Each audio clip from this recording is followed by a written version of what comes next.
17 minutes. That's how long the gates stayed open after the final shift ended. The lights were still on inside the facility. Hard hats sat on hooks. Lunch pails were left behind. Outside, a line of cars didn't move. Some of the workers were still sitting inside them, staring forward, engines off, phones buzzing with messages they didn't know how to answer yet. This was California, a state that built entire towns around places like this. And somewhere in Sacramento, the governor's office was quiet. No press conference, no emergency statement, just silence. Because this wasn't supposed to happen like this, and it didn't just happen here. Before we go any further, if you care about the future of California's workers, the people who keep entire communities alive, this is the kind of story that gets buried unless people pay attention. Subscribe, share this, and in the comments, tell me what direction you think California is heading in right now, not as politics, as reality. Because what happened in this town is now spreading, and it's forcing questions no one in power seems ready to answer. The town sits off a 2-lane highway framed by dry hills and faded billboards advertising local diners and union halls. For decades, the facility at its edge wasn't just an employer, it was the rhythm of the place. Shift changes set traffic patterns. School schedules worked around it. Local shops opened early because workers stopped in on their way to work. 3 generations of some families passed through those gates. Fathers trained sons. Mothers retired alongside co-workers they met in their 20s. Health insurance came with the job. So did a sense of permanence. This wasn't speculative tech money or temporary contract labor. This was industrial work. Unionized, regulated, boring in the best way, predictable paychecks over time when things were busy, pensions you could actually plan around, people bought homes assuming this place would always be here. And then one morning, security showed up early. No alarms, no announcement, just a memo taped to the entrance doors.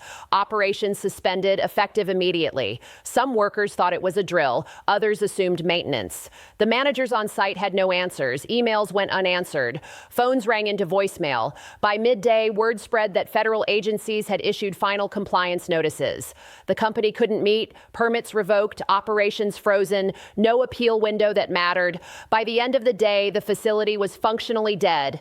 The company's official explanation came 2 days later, carefully worded, emotionless, legal. They cited regulatory realignment, federal environmental enforcement timelines, a need to consolidate operations into fewer facilities nationwide. The language was familiar, streamlining, efficiency, long-term sustainability. They emphasized that the decision was not personal. They stressed commitment to environmental goals. They acknowledged the workforce with a paragraph near the end. No executives showed up in person. From a distance, it looked like another corporate restructuring, another cold business calculation. But the workers knew better because this closure wasn't driven by market collapse. Demand hadn't vanished.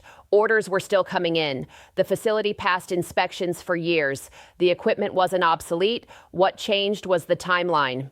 Federal agencies accelerated enforcement schedules that left no margin for retrofitting. New emissions thresholds were imposed faster than capital upgrades could be approved, permitting delays stacked up. Waivers were denied. Extensions weren't granted. It wasn't one rule. It wasn't one agency. It was everything at once. And California was the first domino. Within weeks, similar facilities across the state announced temporary suspensions, then permanent closures. Industries that once defined regions began shrinking overnight. Refining, manufacturing, logistics, processing, places that couldn't move, places that couldn't pause, places that needed constant operation to survive. This wasn't just happening in California, but it was hitting California hardest because the federal requirements didn't exist in a vacuum. They landed on top of state-level regulations that were already among the strictest in the country. Higher labor costs, energy prices that fluctuate unpredictably, compliance paperwork that requires entire departments just to manage. On paper, each rule made sense. Cleaner air, safer workplaces, long-term sustainability. No one disputes the goals, but layered together, enforced simultaneously with no transitional runway. They created something else, an impossible equation. Industry leaders warned about this years ago, not in threats, in filings, in public testimony, in reports submitted quietly to agencies that rarely responded. They asked for phase timelines. They asked for coordination between state and federal authorities. They asked for clarity. What they got was enforcement, and now the effects are visible. Truckee yards sit empty. Refinery towers go dark. Ports move slower. Small towns lose their tax base almost overnight. School districts scramble. Emergency services cut hours. Local hospitals see more uninsured patients within months. This isn't theoretical. It's measurable. Economic reports show California losing industrial capacity faster than almost any other state. Not because companies stopped wanting to operate here, but because they couldn't operate here. At the same time, similar facilities in other states received extensions. Federal agencies worked with local governments to phase changes over time. Investments were staggered. Operations continued. California didn't get that flexibility, and that's where the pressure lands squarely on the governor. Because while federal agencies set national rules, enforcement coordination happens at the state level. Negotiation happens behind closed doors. Advocacy matters. When industries ask Sacramento to intervene, to push for transitional relief to protect workers during compliance shifts, the response was muted. Statements about shared responsibility, references to federal authority, commitments to environmental leadership, but no visible fight, no emergency task force, no coordinated response, no public acknowledgement of the scale of what was happening. The governor's office released general statements reaffirming commitment to climate goals and worker retraining programs. Important but abstract, future-oriented, detached from the immediacy of thousands of families suddenly without income. And the workers noticed they weren't asking for deregulation. They weren't asking to pollute freely. They were asking for time to retrofit, time to adapt, time to survive. Instead, they got unemployment paperwork. In living rooms across these towns, conversations changed. Weddings were postponed. College plans were put on hold. Health insurance lapsed between jobs that didn't exist locally anymore.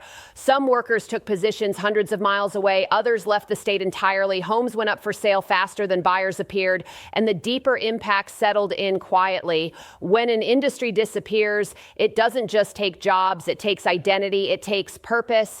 It takes the reason people stayed when housing costs rose and alternatives seemed easier elsewhere.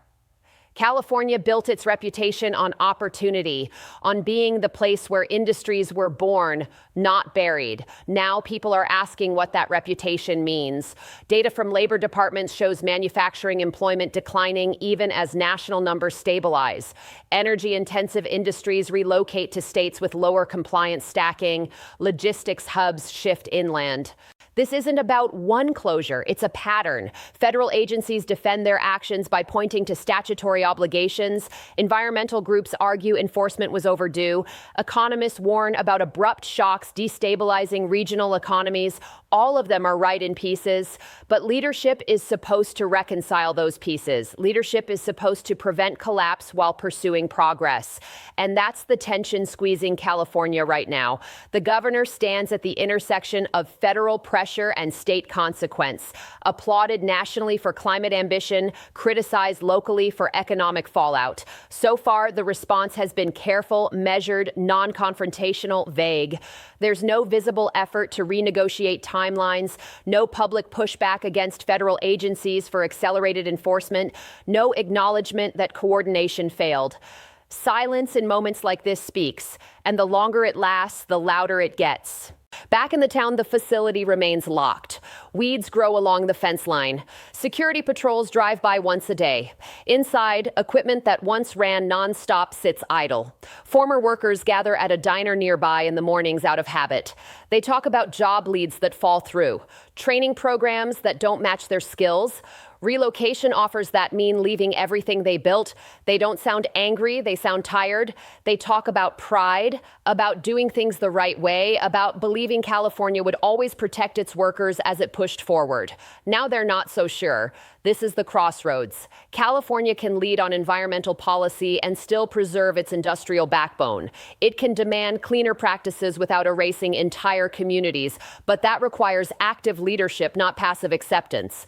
It requires fighting for transitional justice, not just long-term vision, because progress that leaves people behind isn't progress. It's displacement. The governor has a choice to speak, to negotiate, to acknowledge what's happening before it accelerates, or to let silence become the legacy of this moment. So the question isn't whether California should move forward. The question is who gets carried with it. If you believe this matters, subscribe, share this story, and tell me in the comments what you think California is becoming. Because decisions made quietly don't stay quiet forever. They echo through towns like this.